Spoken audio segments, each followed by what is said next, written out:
The rain had not stopped for 3 days, and the road to Ashcombe Manor had become a river of mud and broken stones. A carriage stood at the edge of the village of Millbrook, its wheels sunk deep in the wet earth. Inside sat a young woman named Vivienne Ashcombe, and she was not moving. She had been sitting still for almost an hour. The driver had gone ahead on foot to fetch help. The horses stamped and blew steam from their noses into the cold morning air. Vivienne could hear the rain on the roof of the carriage, a steady soft drumming, and the sound of water dripping from the trees onto the leather roof.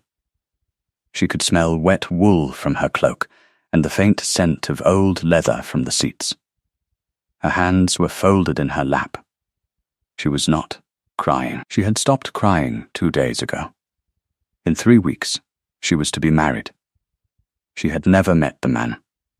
His name was Alastair Ravenhurst, the Duke of Cranford, and he had agreed to marry her because his father and her father had been friends 30 years ago and had drawn up a paper when both girls and boys were still small. The paper said that if their children were of proper age when the time came, they would be joined. Her father was dead now. Her mother was dead now. Her older brother, who managed the estate, had told her the news 3 months ago at supper, between his soup and his mutton. He had said it as if he were telling her the price of oats. Vivienne had said yes, because there was no other thing to say. A woman of 22, with no dowry beyond the paper her father had signed, did not have many choices. She had a small trunk of clothes, 3 books, and a locket that had belonged to her mother. That was all she owned in the world. Her brother had told her that she was lucky. He had said the Duke of Cranford was very rich and would probably not beat her. He had said this and then reached for the salt. She had smiled at her brother that night. She had smiled all through supper. She had gone up to her small cold room and sat on the edge of her bed for a very long time. Then she had opened her trunk and looked at what was inside. That was the night the plan began. Vivienne knew what it meant to be a rich man's wife. She had watched her aunt live that life. Her aunt had married a viscount who had chosen her for her pretty face and her good manners at table. Her aunt had spent the last 18 years of her life being pretty and being quiet. Her aunt had once, only once, told Vivienne that she wished she had been born plain. She had said it in a voice so soft that Vivienne had almost not heard it. Then her aunt had laughed and told her not to be foolish.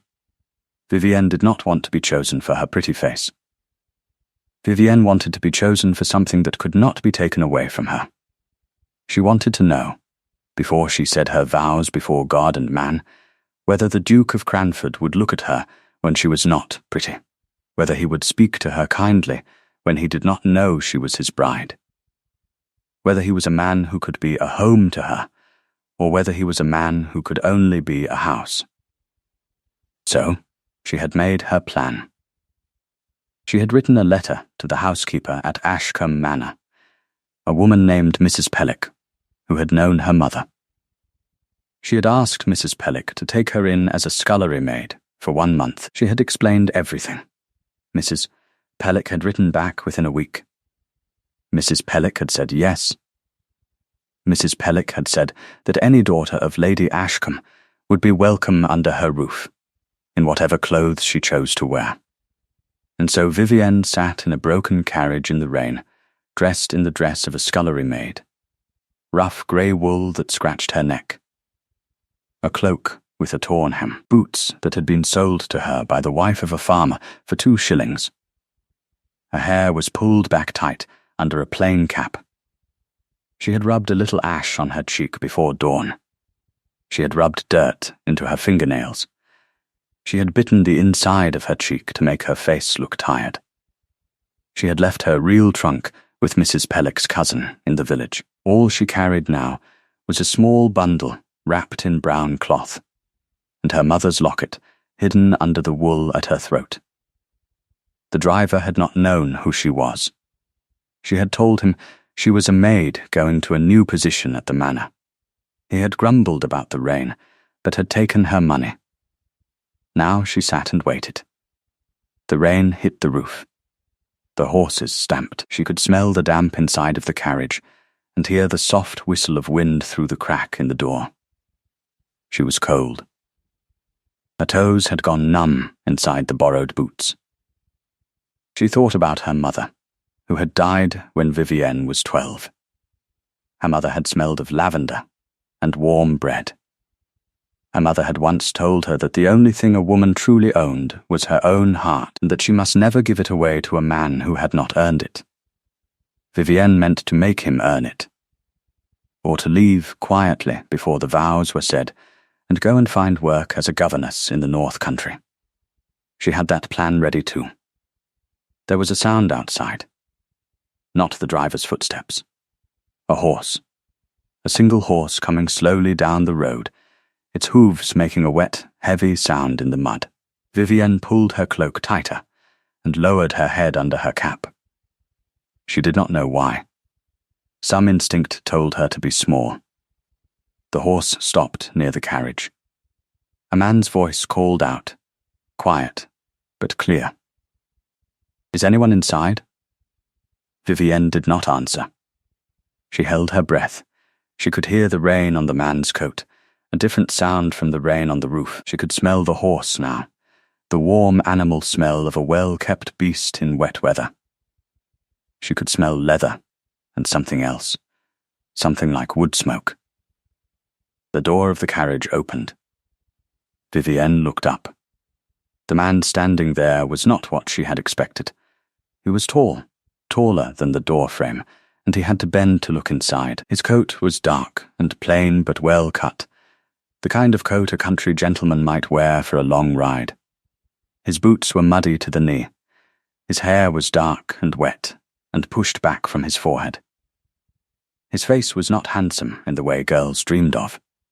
It was a face that had done things. His eyes were the color of a lake in November, a grey blue that did not seem to belong to any warm season. He looked at her. He did not look at her the way men usually looked at her. He looked at her the way one looks at a person, not the way one looks at a girl. "You are alone," he said. It was not a question. "The driver went for help," Vivienne said. Her voice was rougher than she meant it to be. She had practiced speaking with a country accent, softer at the vowels, and she used it now. "The wheel is stuck. He said he would come back." The man looked at the wheel, then at the sky, then at her again. "He has been gone for how long?" "Nearly an hour." The man was quiet. He was thinking. She could see him thinking. His face did not move much, but she could see it in his eyes. He was a man who thought before he spoke. "The road ahead is worse," he said. "There is a tree down across it about half a mile on. He will not come back today, not with anyone useful." "Oh," said Vivienne. She had not planned for this. She had planned for wet roads. She had not planned for a tree. "Where are you going?" he asked. She hesitated. But there was no reason to lie. "Ashcombe Manor. I have a position there." "In the kitchen." Something changed in his face. It was a very small change. If she had not been watching him closely, she would not have seen it. His eyes narrowed a little. Then they went smooth again. "I am going that way myself," he said. "You may ride with me. It is not proper, I know. But you will freeze in this carriage tonight. With you? On the horse. It is only 3 miles by the field road. The manor will send someone for your trunk tomorrow." Vivienne looked at him. She had planned for many things. She had not planned for a strange man on a horse in the rain, offering her a ride to the very place she meant to arrive in secret. She could not refuse. If she refused, she would sit here until the driver came back with news that the road was blocked, and then she would have to walk, and she would arrive at the manor half dead and half frozen, and she would draw the very attention she wished to avoid. "Thank you," she said. She kept her country accent. She kept her eyes low. "I would be grateful," he offered her, his hand. She took it. His hand was warm even through the leather of his glove. He lifted her down as if she weighed nothing. Her feet sank into the mud. He looked at her boots and frowned. "Those will not hold up," he said. "They are what I have." He said nothing to this. He led her to his horse, a tall dark bay with a white star on its forehead. He mounted first, quick and easy, and then he leaned down and lifted her up in front of him, sideways across the saddle. His arm went around her waist. She stiffened. She had never sat so close to a man in her life. She could feel the heat of his chest through his coat. She could smell rain and wood smoke and something underneath that she could not name, something like clean linen and cold stone, and the faint sharp smell of horse and man. "Hold on to the mane," he said. "It is not far." She held on. The horse moved forward into the rain. For a long time neither of them spoke. The horse's hooves squelched through mud. The rain grew softer. The sky was low and grey, and the fields on either side of the road were empty of everything but sheep and stone walls. Vivienne kept her eyes on the horse's ears. She could feel the man's breath just above her cap. She could feel his heartbeat where her shoulder pressed against his chest. Slow and steady, as if nothing about this was strange to him. "You are shivering," he said after a while. "I am well. You are shivering." He shifted, and she felt him unbutton his own coat and pull one side of it around her. The wool was warm from his body. It smelled of him. She should have refused. A scullery maid would have refused, perhaps, out of fear of being told she was above herself, but her teeth had started to click together, and pride was not going to keep her warm. "Thank you," she said. "What is your name?" She had prepared for this. "Vivi," she said. It was true enough. Her mother had called her that. "Vivi Bramble." "Bramble," he repeated. She could not tell if he believed her or not, and how did a girl with a name like Bramble come to be riding through the rain to Ashcombe Manor? My mother knew the housekeeper. "Mrs. Pellick. She wrote and said there was a place for me. And your mother?" "Dead these 10 years. I am sorry."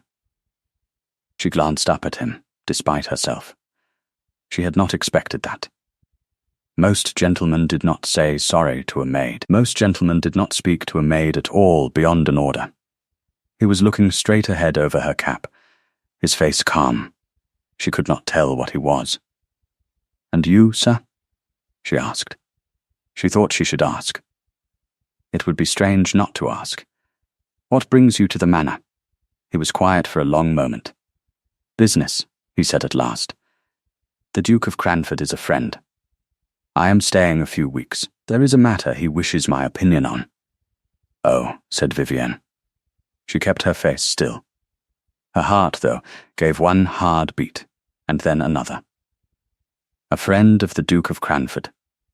Under the same roof. For weeks. This was worse than she had thought. She would have to be careful. She would have to be small.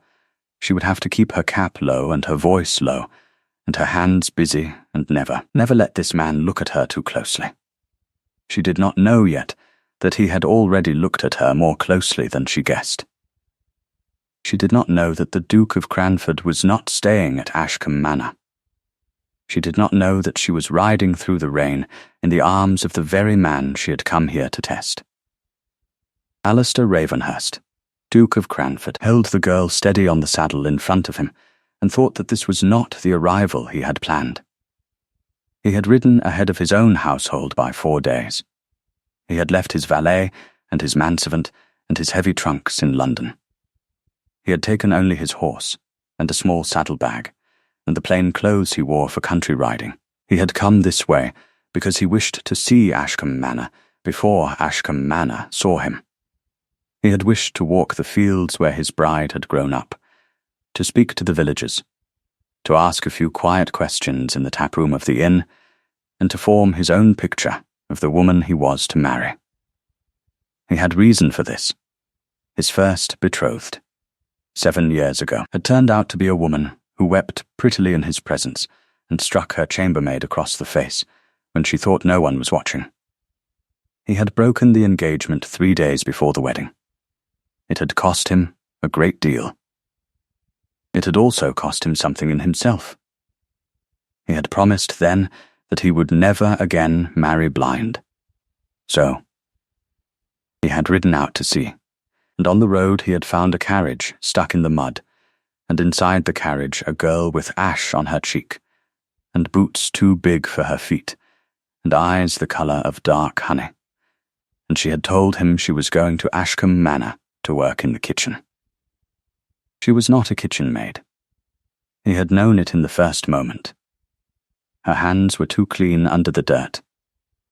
Her back was too straight. She spoke with a country accent, but the accent slipped, at certain words, into something more careful.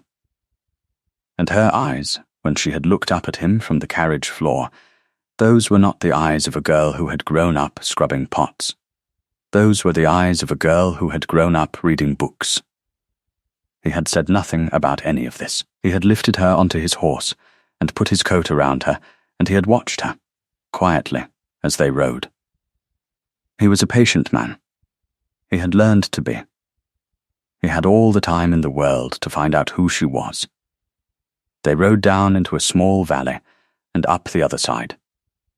The rain slowed to a soft mist. Through the mist he could see the roof of Ashcombe Manor across the fields, a long, grey shape, with 3 chimneys smoking. He nudged the horse toward the servants' entrance at the back. He did not need to explain to her why. She had said she was a maid. He would treat her as she had asked to be treated. If she had lied, she would have to face the results of her lie.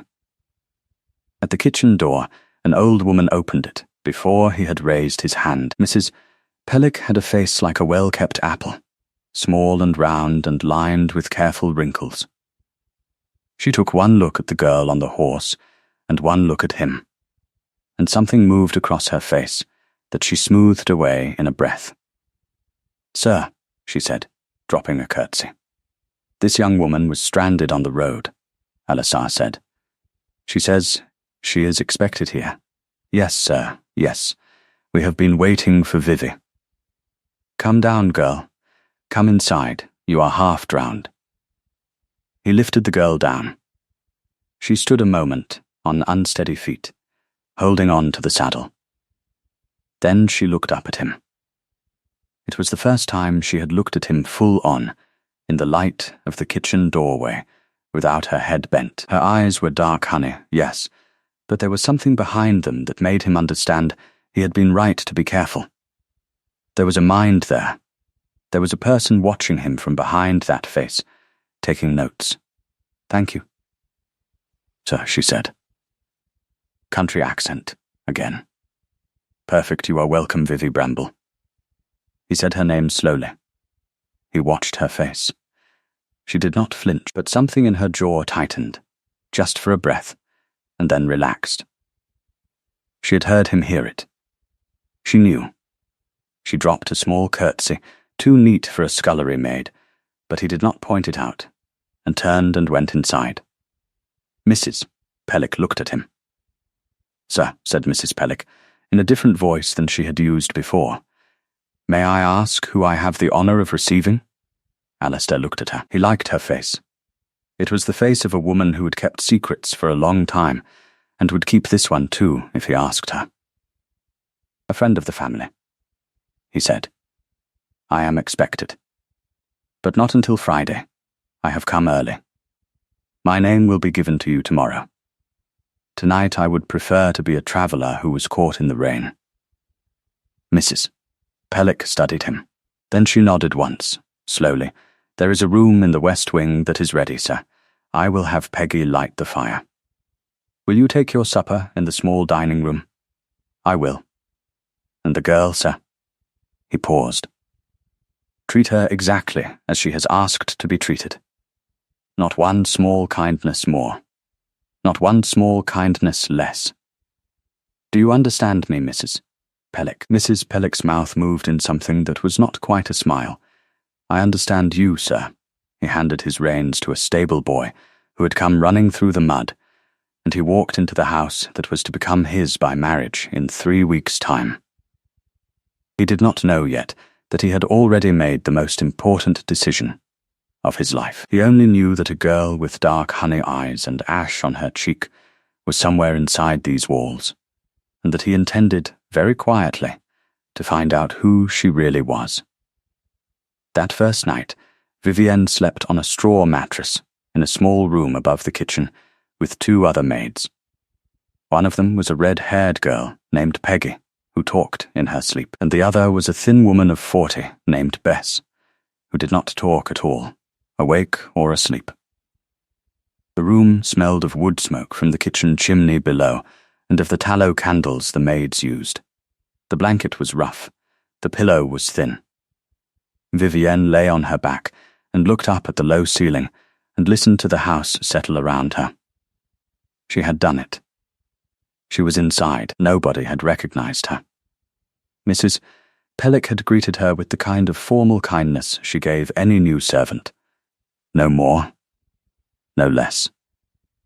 The stranger on the horse was somewhere in the great house on the other side of a very long hallway, and would be gone in a few weeks. She had only to be careful. She lay there and thought about him. She did not want to. She had come here for a purpose, and that purpose had nothing to do with a stranger on a horse. But she thought of him anyway. She thought of the warmth of his coat around her shoulders. She thought of the way he had said Vivi Bramble, slowly, as if he were tasting the name to see if it was made of true wood or painted paper. She thought of the way he had looked at her, not at her face, not at her body, but at her, as if he were reading a page. She did not know his name. He had not given it. That, too, was strange. She rolled onto her side and shut her eyes and made herself think of other things. The Duke of Cranford. That was who she was here to see. She had never even seen a picture of him. She knew only that he was 31 years old, that he had inherited his title at 24, that he had never married, that he was said to be a serious man, and that her brother thought him rich. She would have to keep her eyes open. She would have to watch him when he came. She would have to see how he spoke to his servants, how he ate his meals, whether he laughed and at what. She would have to be Vivi Bramble, scullery maid, for 4 whole weeks. And then she would decide. She slept. In the morning, Mrs. Pellick set her to peeling turnips. It was cold in the kitchen despite the great fire. Her fingers went red and stiff. The smell of turnip and onion filled her nose. Peggy chattered beside her, telling her every rumor about every person in the house. Vivienne listened without seeming to listen. She learned that the master of the house, the young Duke, was expected on Friday. She learned that he had been to the manor only twice before, both times as a boy. She learned that he was said to be a difficult man, that he had broken an engagement once, years ago, and was said to be hard to please, that he had chosen not to bring his London staff, only a valet and a manservant, and that the household was in a state of quiet worry about it. She learned also that the stranger who had ridden in with her the day before had been given the best room in the West Wing, and that no one below stairs knew who he was. Peggy said he was a friend of the Duke's. Peggy said he had eyes like winter and a voice like a bell in a fog. He never smiled once, all through breakfast, Peggy whispered. Bess brought his coffee up herself, and she said he read a book the whole time and never looked at her. Perhaps the book was interesting, Vivienne said. Peggy giggled. Perhaps he does not know how to smile at all. Some gentlemen don't.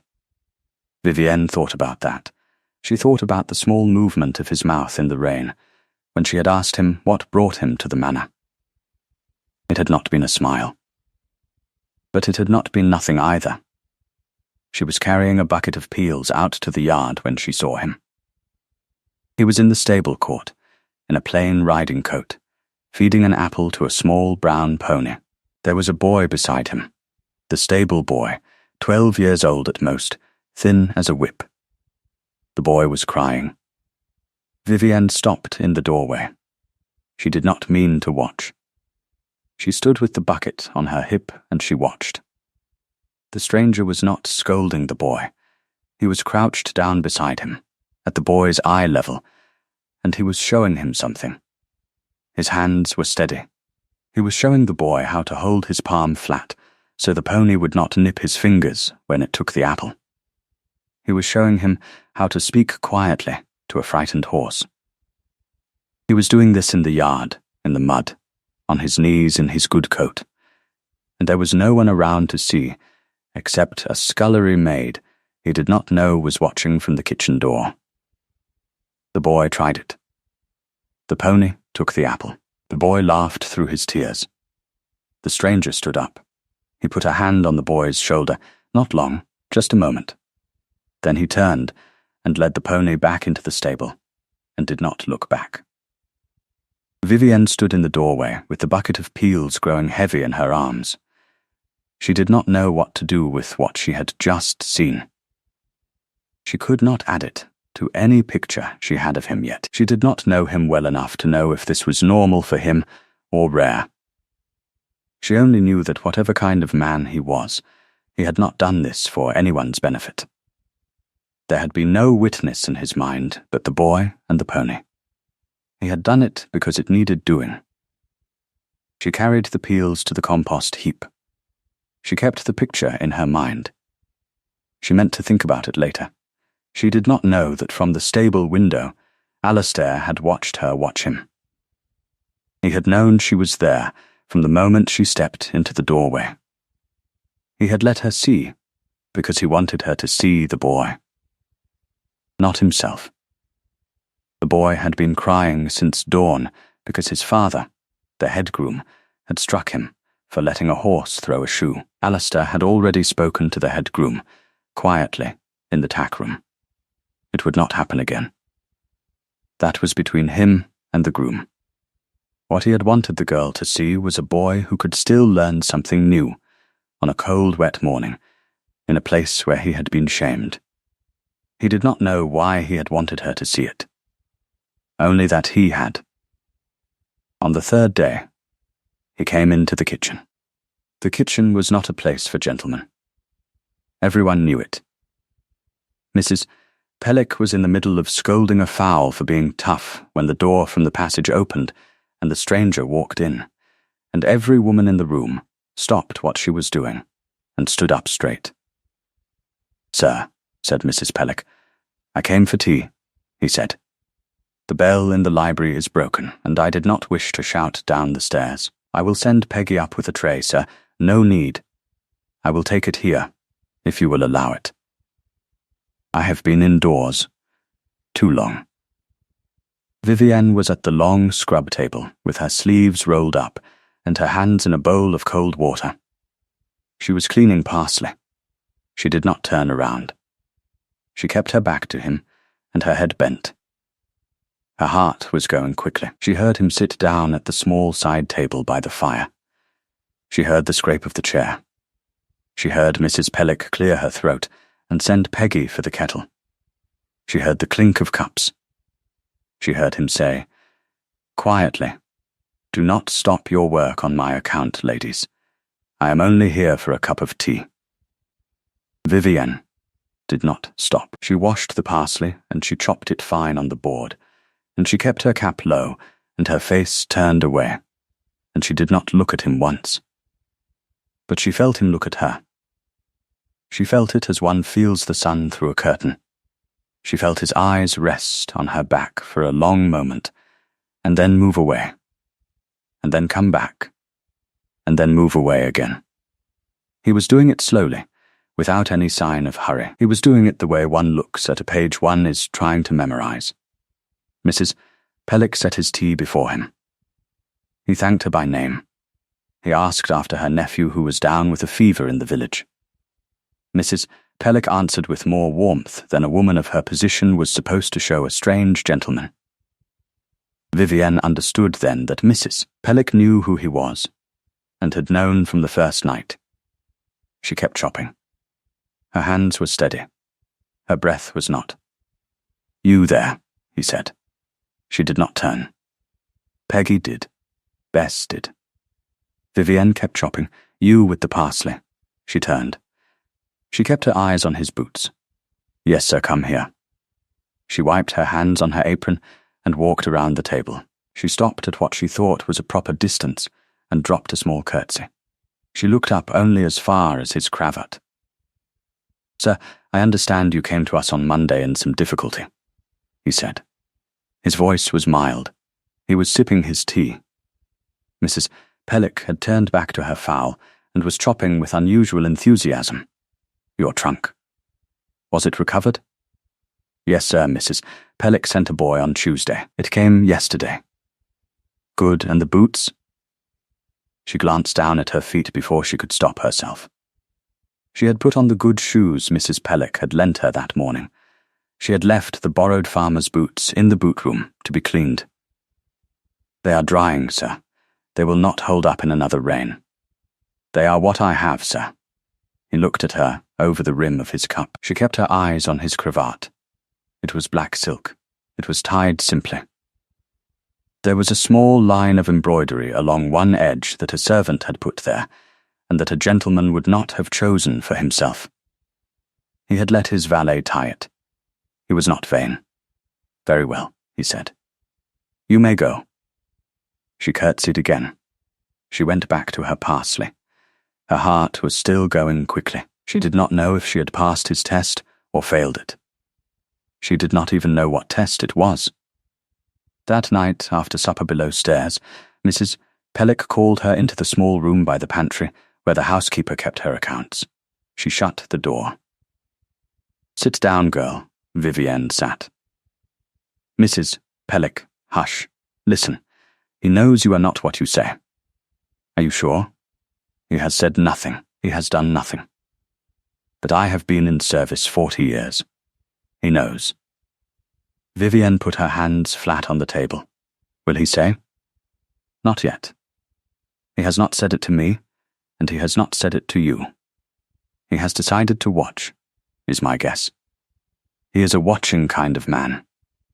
"Who is he?" Mrs. Pellick looked at her. It was a long, careful look.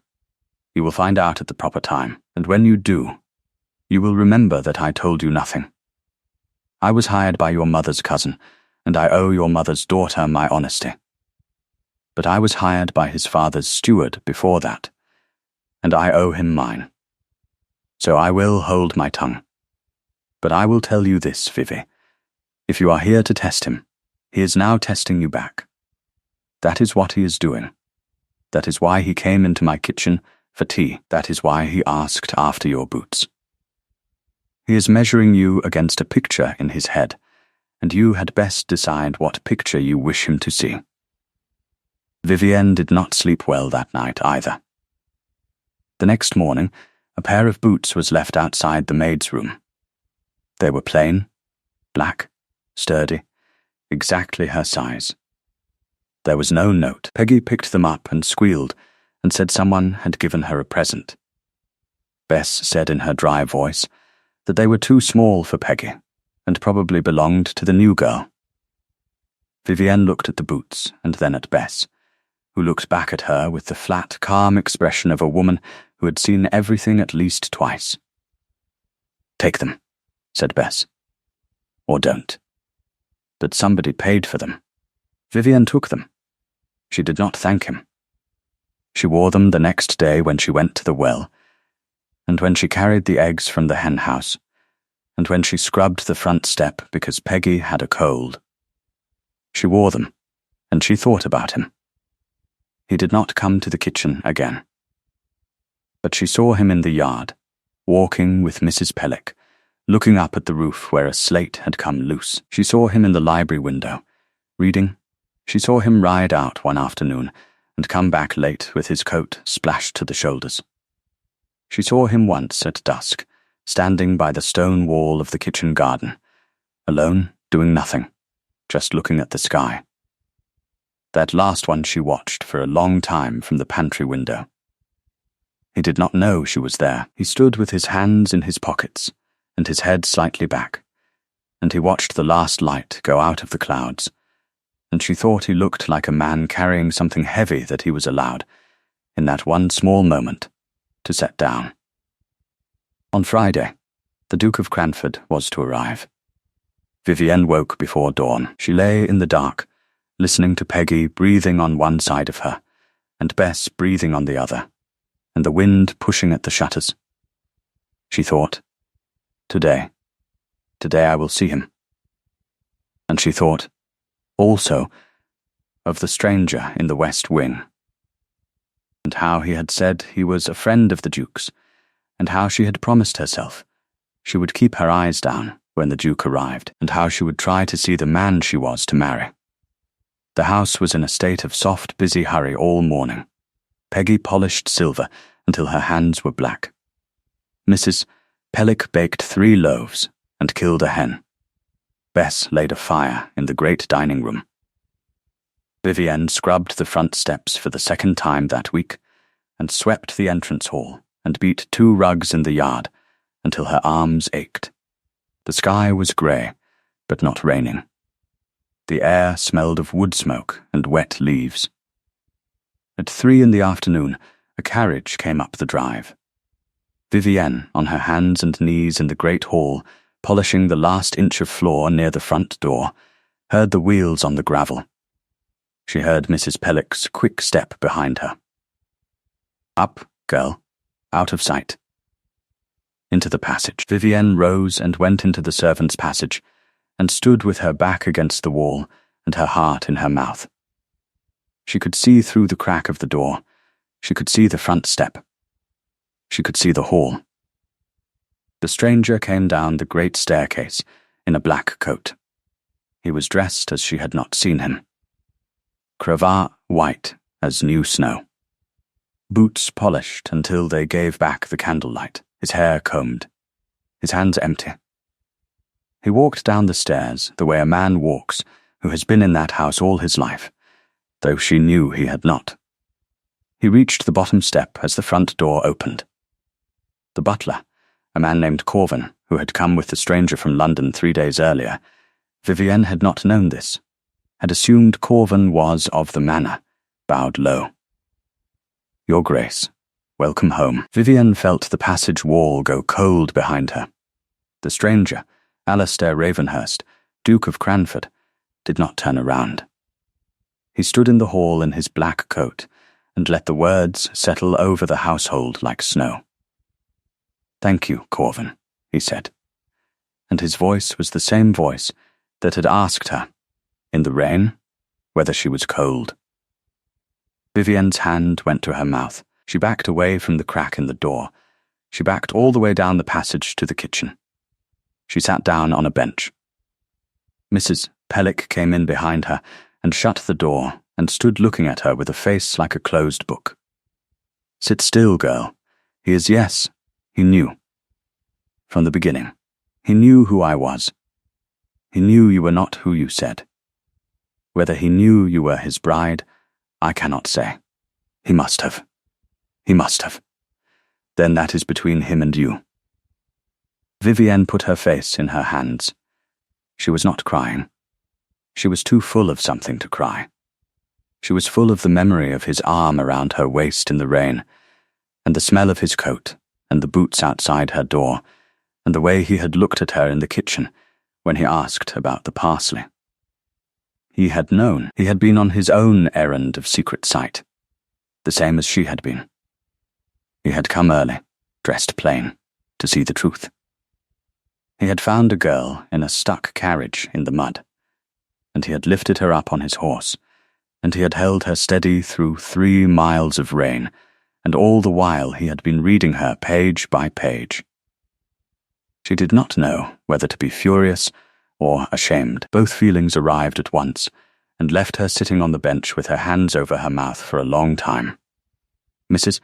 Pellick set a cup of tea in front of her. "Drink," Vivienne drank. Her hands were shaking. The tea was hot. It tasted of nothing. "I cannot stay," she said. "I cannot stay in this house another day. I must leave. I must leave before he calls for me. I cannot face him." "You can, and you will," said Mrs. Pellick, "because if you leave now, he will always be the man who beat you at your own game. And you, Vivi Ashcombe, are not a girl to be beaten at anything. Now finish your tea." Vivienne looked at her.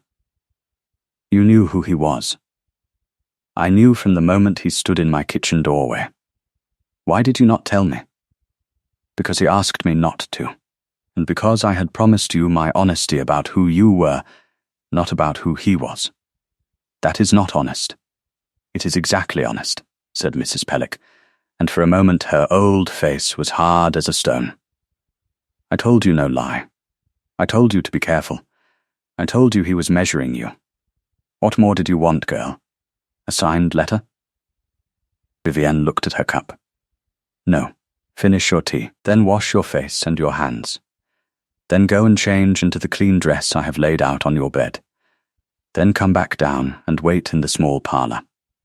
He will send for you before the sun sets. Of that I am sure." Vivienne finished her tea. Her hands did not stop shaking, but she made them do what she told them. She washed her face at the basin in the maid's room. She washed her hands. She took off the grey wool dress and put on the clean dark blue one Mrs. Pellick had left folded on her bed. She took the cap off her head.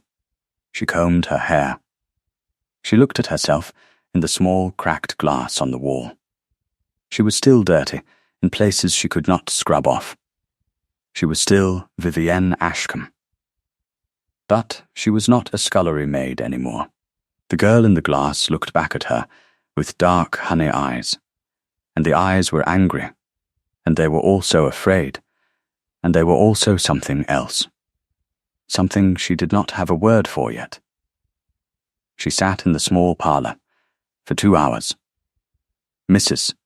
Pellick had lit a fire. The room smelled of applewood smoke and the beeswax used on the little writing desk under the window.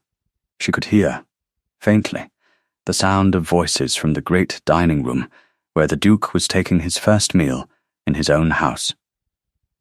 She could hear the clink of forks on china. She could hear a servant walking past the parlour door and pausing and going on. The window looked out on the west garden. The sky was going from grey to darker grey. A single blackbird sat on the low wall and sang once and then flew away. Vivienne kept her hands folded in her lap. She kept her back straight. She did not know if she was in trouble or not. She did not know what a duke did when he discovered his intended bride had come in disguise to spy on him. She did not know if she would be sent home in disgrace before nightfall. She thought about her brother. She thought about the letter he would write. She thought about the North Country and the governess plan. She thought about Mrs. Pellick saying, "You are not a girl to be beaten at anything." The door of the parlour opened. He came in alone. He shut the door behind him. He was still in the black coat and the white cravat. He looked at her across the small room, and she looked at him, and neither of them moved for a long moment. She stood up. She meant to curtsy. She did not. She stood with her hands at her sides, and she waited. He crossed the room slowly. He stopped at the fireplace. He put one hand on the mantel. He did not sit. He did not tell her to sit again. He looked at the fire for a breath, then he looked at her. "Miss Ashcombe, Your Grace." The words tasted strange in her mouth. "I owe you an apology," he said. She had not expected that. She had expected many things. She had not expected that. "You?" she said. "You owe me?" "I do." He turned to face her fully. His face was calm, but not cold. His eyes were the same November lake grey they had been in the rain. "I came here early," he said, in disguise, "because I did not trust the woman I was to marry to be what her family said she was. I have been deceived once before. I promised myself I would not be deceived again. So I came, dressed as a common traveller, to see for myself. Yes, said Vivienne. She swallowed. So did I. He looked at her. I know. When did you know? That first day. In the carriage. Your hands were too clean. Your accent slipped on the word manor. You said it like a person who has known such a place, not like a person who has only heard the word. And you did not fear me. A scullery maid, alone with a strange man in the rain, would have feared me. You did not. You watched me. That is not the way a maid watches a gentleman. That is the way one gentleman watches another. Vivienne felt her face grow hot. She kept her chin up. I see. I did not know you were my bride until the second day, he said. Mrs. Pellick did not tell me. She has kept both our secrets, as far as she was able. On Tuesday morning I sent a rider to your brother's estate with a message that required an answer only my bride's brother could give. The rider came back on Thursday. Your brother had already had a letter from you, saying you had arrived safely at your aunt's in Bath. He was, he said, relieved he knew nothing. I wrote that letter before I left, Vivienne said. So he would not worry. So he would not send men after you. Yes, he nodded. He looked at her for another long moment. You are angry, he said. Yes, so am I. You have less right to be than I do. Something moved at the corner of his mouth. It was not a smile. It was something like one. That is true. He took a step away from the fireplace. He gestured to the chair she had been sitting in. Please sit. I have things to say, and I would rather you were not standing to hear them. She sat.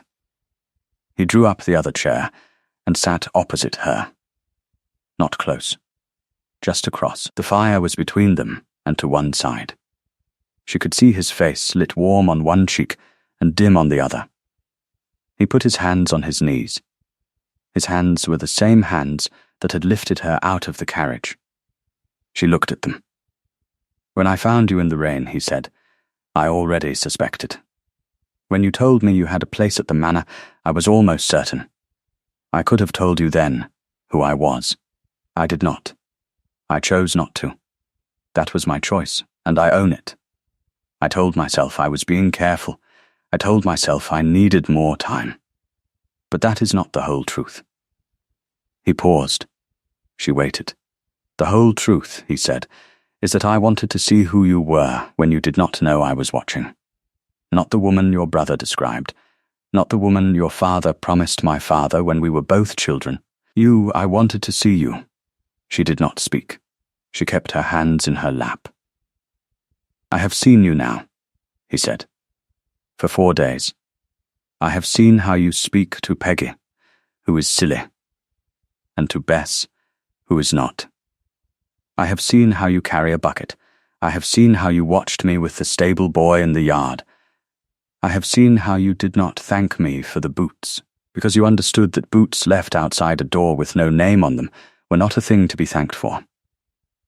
I have seen you sit at the pantry window at dusk and read a page of a book you had hidden in your apron pocket. I know which book. It is one I have read 3 times. Vivienne looked up. She could not help it.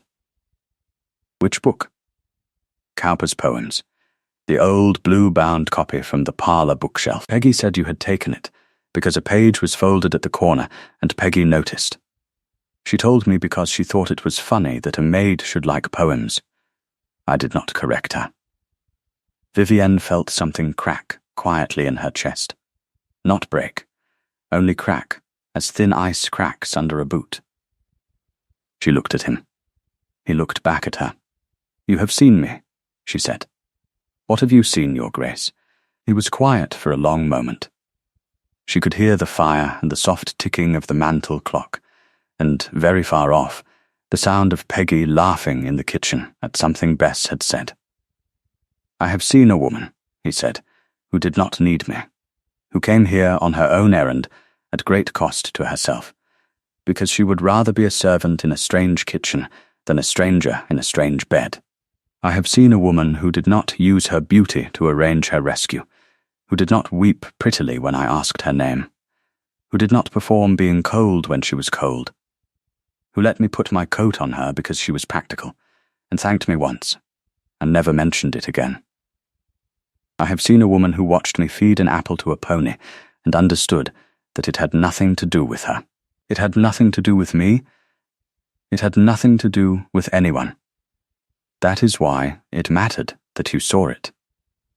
She looked down at her hands. I do not know what to do with any of this, she said. Nor do I, he said. But I will tell you what I have decided, if you will let me. Tell me. He drew a breath. I release you from the arrangement, he said. The paper our fathers signed was a paper between two men who are dead. I do not consider it binding on either of us. If you wish to leave this house tomorrow morning, a carriage will be ready. I will settle a sum on you that will let you live as you choose. You may go to Bath. You may go to the North Country. You may open a school, if that would please you. You will be safe. You will be free. You will owe me nothing. Vivienne could not speak for a moment. Why? She said at last. Because I would rather you chose me, he said, than that you kept a promise your father made when you were 4 years old. And I would rather know now, before there are vows between us, whether you can choose me. If you cannot, I would rather let you go than hold you. The fire snapped. A log settled. She watched a small spray of sparks go up the chimney. That is not, she said, a small thing to offer. It is not meant as a small thing. You could be ruined by it. Your name. My name, he said, has been what people said of me for 8 years. It has never been what I wished it to be. If it must be ruined, let it be ruined for something honest. She looked at him. His face in the firelight was tired. She saw for the first time the fine lines at the corners of his eyes. She saw that he was not a man who had slept easily in the last week. She saw that he was afraid. He was afraid, and he was making her the offer anyway. I have a condition, she said. He waited. If I stay, she said, if I choose to stay, I will not be a woman who is looked at. I will be a woman who is spoken to. I will manage this house. I will know its accounts. I will know its tenants. I will have my own hours in the library. I will not sit prettily in a chair while men decide things around me. My mother sat prettily in a chair for 18 years. I will not. Yes, he said. You have not thought about it. I have thought about it since Tuesday. I decided on Wednesday. I have been waiting only for the right moment to say so. She stared at him. I have a second condition. Yes, you will never lie to me again. Not by silence, not by disguise, not by omission. If you have a thought, you will say it. If you have a fear, you will name it. If you have deceived me before, you will confess it now, in this room, before the fire goes down. If you keep this condition, I will keep the other. If you do not, I will leave, and the sum you offered will be enough. He looked at her for a long time. Then he stood up. He walked to the desk under the window. He opened the drawer. He took out a folded piece of paper. He brought it back and put it in her hand. This, he said, is a letter I began to write to you the morning after we met. I did not send it. I could not. I have carried it in my coat since. Read it if you wish. When you are done, we will speak of anything else you would like to know. There is nothing I will not tell you. She unfolded it slowly. His hand was neat and small, and slanted slightly to the right. The letter was 3 paragraphs long. It was not a love letter. It was a plain, honest account of what he had suspected, what he had felt, and what he had decided to do about it. It ended with the words, I do not know your name yet, but I know the shape of the person you are, and I am not sorry to have found her. She read it twice. Then she folded it and put it in her lap. She kept her hand on top of it. There is something, she said. One thing I must know. Yes, the stable boy. In the yard. What had happened to him? He had been crying since dawn. Mrs. Pellick told me. She said his father had struck him. Alastair's face did not change. But something moved behind his eyes. His father is the head groom. He struck the boy for letting a horse throw a shoe. I spoke to him. Quietly, in the tack room. It will not happen again. If it does, the head groom will lose his post. You did that on Monday. Yes, you did not tell me. No, you did not tell anyone. There was no reason to. It was between the head groom and me. She looked at him. You gave the boy the apple, so he would have something in his hand that was his own choice to give away. So he would feel he had power over something. Because he had had none that morning. Alastair's face changed. It was a small change, but she saw it. Yes, he said quietly. That was why. She put both her hands over the folded letter in her lap. She looked into the fire. The room smelled of applewood and beeswax, and, very faintly, of him. The same clean smell of linen and cold stone and rain that had been on his coat in the carriage. She could hear the mantel clock. She could hear her own breath. She could hear the small collapse of a log in the grate. I will stay, she said. He did not move. He did not smile. He looked at her as if he were making very sure he had heard her right. You are certain. I am not certain of very much, she said. But I am certain enough for tonight. Ask me again tomorrow, and I will say the same. I will, he said, every day, if you wish it, until you tell me to stop. She stood up. He stood up. They stood a moment in the parlour with the fire between them. I do not know what happens now, she said. Now, he said, we have supper, together in the small dining room. There is a place set for you already. How did you know I would say yes? I did not. I told Mrs. Pellick to set the place anyway. In case. Something like a laugh came out of her. It surprised her. It surprised him. He did smile then, a real one, small and slow and not entirely under his control. It changed his face.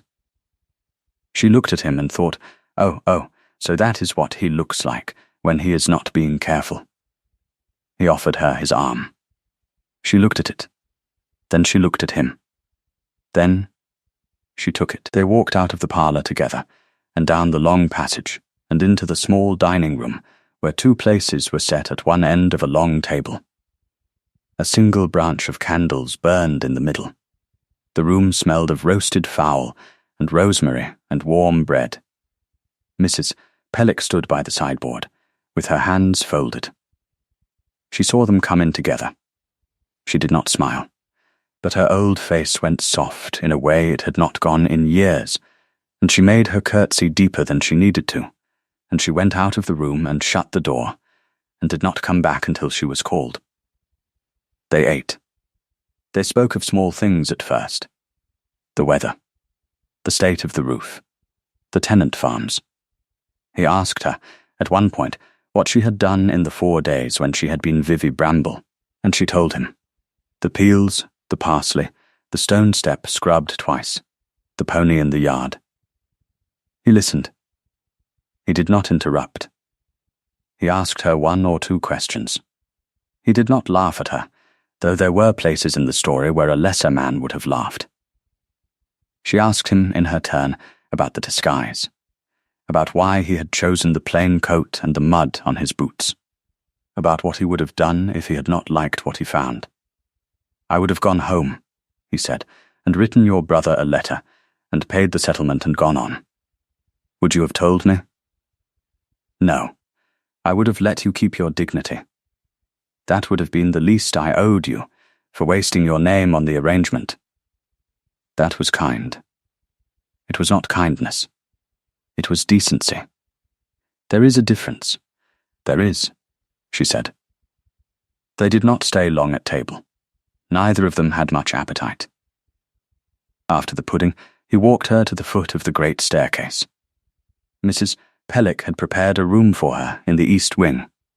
A real room, with a real bed. Peggy had already moved her small bundle up. At the bottom of the stairs, he stopped.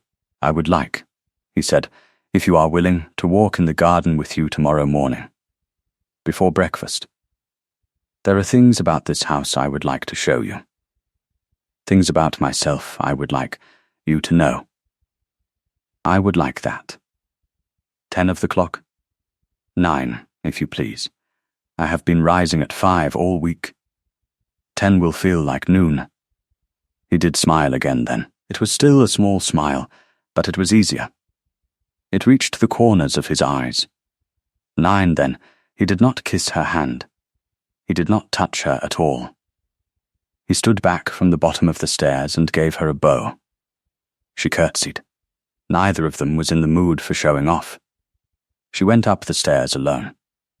At the landing, she looked back once. He was still standing where she had left him, watching her go. He raised one hand, not a wave, just a small gesture, the barest lift of his fingers. She raised hers back. She went to her room. She sat on the edge of the great soft bed and looked at the small fire someone had laid there, and she began to cry. They were not sad tears. She did not know what they were. She let them come until they stopped, and then she washed her face and blew out the candle and lay in the bed and listened to the wind and the settling of the house, and after a long time she slept. She was up before 9. She wore the dark blue dress again, because it was the best she had brought, and her hair down her back in a plain braid, because she did not yet have a maid of her own, and did not know how to do anything more complicated. She came down to the front hall. He was already there, in his riding coat, his hat in his hand. He looked at her braid without commenting on it. He offered his arm. They walked out into the west garden. It was a cold, clear morning. The grass was silvered with frost. Their breath went out in white clouds. She could smell wet earth and cut apple wood from a pile by the shed. Somewhere across the field, a dog barked twice and stopped. He showed her the garden. Then he showed her the stone chapel where his grandmother was buried. Then he showed her a small clearing behind the chapel where a stone bench sat under a bare oak. "My mother liked this place," he said. "She used to come here when the house was too full. You loved her. Very much. She died when I was 15. I am sorry. So am I." They sat on the bench for a while. He did not speak. She did not either. The oak was bare above them. A single leaf, forgotten from last autumn, drifted down and landed on her sleeve. She looked at it. He looked at her looking at it. He did not brush it off. He waited to see if she would. She let it stay. He turned to her then. She turned to him. "Vivienne," he said. It was the first time he had said her real name. It sounded different in his mouth than her brother's mouth had ever made it sound. It sounded like a word he had learned carefully. "Yes, thank you," he said. "For staying. For last night. For the condition you set. For every one of it. You have not lost anything yet. I have gained something. That is what I meant." She looked at him. He was closer than he had been at any point since the carriage. She could see the small pale line of a scar above his left eyebrow that she had not seen before. She could see, at the corner of his mouth, the almost there movement of a smile that had not quite decided to appear. She could smell the same clean smell of him. Linen and rain and something like cold stone that had been kept in a warm hand. He did not kiss her. He took her hand instead, the ungloved one, which had been resting on the bench between them. He held it, palm up, and looked at it for a moment.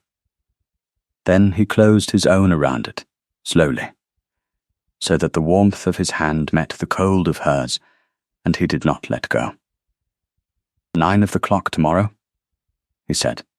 9 of the clock tomorrow. They sat on the bench for a while longer, The single leaf stayed on her sleeve. The frost began to melt where the sun touched it. Neither of them spoke. There was no need. That was in the spring. By the summer, the arrangement had been quietly rewritten, and a letter to her brother that explained nothing and closed the matter. There were no vows in a chapel full of strangers. There was, instead, a small ceremony one morning in the stone chapel behind the house, with Mrs. Pellick as witness, and Peggy weeping into a cloth she had polished silver with the day before, and Bess standing dry-eyed at the back, with her hands folded and a look on her face that, for Bess, was almost a smile. Vivienne wore a dress of pale grey silk, with a piece of her mother's lace at the cuff. She did not wear a veil. She saw his face at every step down the short aisle, and he saw hers. By the autumn, the tenants had come to know her. She rode out with him twice a week. She learned the names of every child in the village. She learned the accounts. She sat in the library in her own hours, in the chair opposite his by the fire, with her own book, and neither of them spoke for great stretches of time, and neither of them wished to. Sometimes, without looking up from his book, he would put out a hand across the small table between them. Sometimes she would take it. Sometimes she would only rest her fingers on his for a moment and go back to her page. Both were understood. A year later, almost to the day, on an evening in early spring, Vivienne sat in the small parlour where he had first told her he released her from the arrangement. The fire was going. The mantel clock ticked. The room smelled of applewood and beeswax and, faintly, of the roses Peggy had brought in that morning from the hothouse. Alistair came in with a book under his arm and a cup of tea in his hand. He set the tea on the small table between the two chairs. He sat down in the chair opposite her. He opened his book. He did not speak. Vivienne looked up from her own book. She looked at him for a long moment. She thought about the girl who had sat in this same room a year ago, waiting to be summoned, and the man who had come in and offered her a way out. She thought about the letter he had put in her hand. She thought about the pony and the apple and the boots outside her door with no name on them. She reached across the small table. She did not take his hand. She took the letter he had carried in his coat that first week, the letter he had begun the morning after they met, the letter that ended with, "I know the shape of the person you are, and I am not sorry to have found her." She had kept it in her book. It lived there. She used it as her page mark. She held it a moment in her fingers. She set it down on the table between them, folded, the writing side up. He looked at it. He looked at her. He did not say anything. He only reached out and put his hand flat over the letter so that his palm covered the words, and he left it there. She put her hand on top of his. The fire snapped once. The clock ticked. Somewhere in the great house, Peggy was singing to herself as she went down a passage with a basket of clean linens, and the sound came very faintly through two walls and a door, like the memory of a song rather than the song itself. He turned his hand under hers, palm up, and closed his fingers around her fingers, and did not let go. They sat that way for a long time, in the small parlour, with the letter between their palms and the fire going down, and neither of them read another page that night. Thank you for staying with this story until the very end. If this moved you, please like, share, and subscribe. Your support keeps these stories alive.